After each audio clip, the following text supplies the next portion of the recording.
You know, when you start to think things might finally calm down between Washington and Ottawa, something happens that shakes the entire table again. Because what's unfolding right now between President Trump and Prime Minister Mark Carney isn't just another policy disagreement. It feels like a storm that could rewrite how Canada's auto industry even survives the next decade. For weeks, there have been quiet whispers, nothing official, nothing confirmed, about a new trade bill being pushed through in Washington. Most people brushed it off as posturing. Just talk. Just politics. But then, documents started circulating, late-night meetings started happening, and certain CEOs in Detroit suddenly went very quiet. And that's where things get interesting.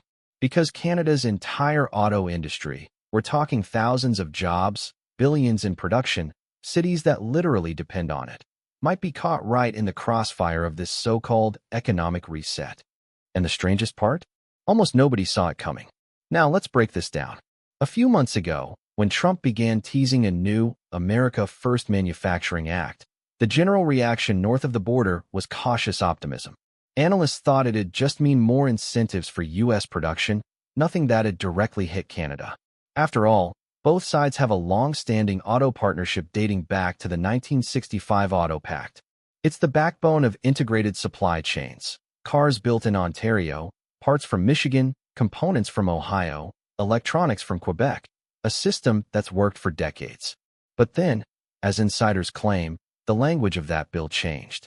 Quietly, strategically, the revised draft reportedly includes a clause that offers massive tax breaks to companies relocating their assembly operations out of Canada and back into the U.S.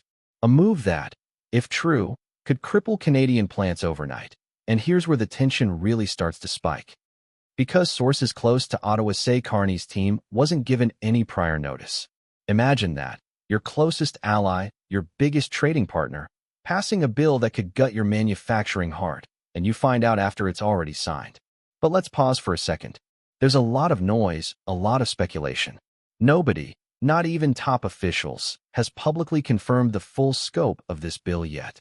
Some say it's just about incentivizing reshoring. Others insist it's an outright economic strike disguised as policy. Still, something doesn't add up. Factories in Ontario are already reporting that U.S. clients have suddenly paused major contracts. Truck shipments from Windsor to Detroit are facing unusual delays at customs. And a few union leaders have gone on record saying they've been warned to prepare for restructuring. So what's really going on here? Behind the scenes, the tone between Trump and Carney has reportedly cooled fast. Remember, Carney's been publicly critical of economic nationalism and the so-called tariff politics that dominated the last few years. Trump, on the other hand, has doubled down on his message. Jobs belong to Americans first. The collision course was inevitable. But the timing, that's what's throwing everyone off. Why now? Why when trade seemed to finally stabilize after years of turbulence? Some analysts say this could be tied to election optics in the U.S. Others think it's about leverage, pressure on Canada to concede more in energy negotiations. There's even speculation that Washington is trying to punish Ottawa for recent green vehicle subsidies, which Trump's team allegedly sees as anti-competitive. And if you listen closely, you can almost feel the frustration building within Canada's manufacturing belt. Workers in Oshawa, Windsor, and Oakville have been calling local radio stations, asking if their jobs are next. Dealerships are freezing new orders. Even investors are hesitating. The unease is spreading, quietly but fast. Now, no one in Ottawa is officially calling this a crisis yet. But what's remarkable is how silent the reaction has been. Carney hasn't made a direct statement. Neither has the Canadian Minister of Trade. The only thing we've seen are vague reassurances, phrases like monitoring developments and committed to dialogue. That's not exactly confidence-inspiring language when your country's largest export sector might be under siege. And here's where things start to get almost surreal. Late last night, a memo reportedly circulated among U.S. manufacturing lobbyists celebrating what they called a historic win for domestic production. The same memo allegedly outlines projected job shifts out of Canada by mid-2026. If even a fraction of that is true, Canada's auto industry could be facing its biggest challenge since the early 2000s. Let's not forget, Ontario alone accounts for nearly 400,000 direct and indirect automotive jobs. A single plant closure can devastate an entire community. We've seen it before, in Oshawa, when GM pulled back. The ripple effect touched everything: housing, small businesses, even school funding. And that's what's got so many people worried right now. Because what if this isn't just another round of trade negotiations? What if this is the beginning of a fundamental realignment of North American manufacturing power? Now, I want to be clear, nobody's confirmed that Canada's losing anything yet. But all the indicators, all the whispers, are pointing towards something very big moving behind the curtain.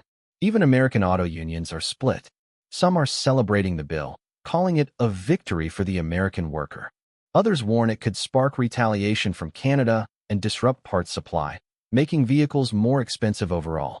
It's a dangerous game, and you have to wonder, did Carney see this coming? Because his economic strategy, so far, has been focused on stability, gradual reform, cautious optimism, tighter coordination with the U.S. But this could upend his entire approach overnight. You can almost picture those tense phone calls right now. Carney's advisors scrambling, Washington officials deflecting, both sides pretending everything's fine. But behind closed doors, panic, negotiation, damage control. The automotive alliance between Canada and the U.S. has always been a balancing act. Ottawa provides clean energy incentives, skilled labor, and trade-friendly policies. Washington offers market access and investment. Take one of those pillars away, and the balance collapses. And that's the scary part. Because if Washington's new trade framework truly incentivizes American-only production, the ripple won't stop with cars. Think aerospace. Think machinery. Think agriculture. Once that door opens, it's hard to close. People are calling this the start of a new industrial divide. A quiet economic wall being built between two countries that were once seamlessly linked. And in that silence, in that uncertainty, one question is echoing everywhere from Windsor to Winnipeg. What does Ottawa do now? So where does that leave us? In limbo, waiting, watching, hoping that cooler heads prevail before the damage becomes irreversible. We've seen this story before: economic rivalry dressed up as patriotism, policies that sound good on stage but quietly dismantle decades of cooperation. But this time, it feels different. This time, the stakes are higher. And somewhere, buried in that dense political language and legal fine print, there's a clause, one single sentence, that could decide the future of hundreds of thousands of Canadian families. Nobody's confirmed it. Nobody's denied it either. But one thing's for sure, the world is watching how Ottawa responds. Because if this really is the beginning of a new trade era, then Canada's auto industry may never look the same again.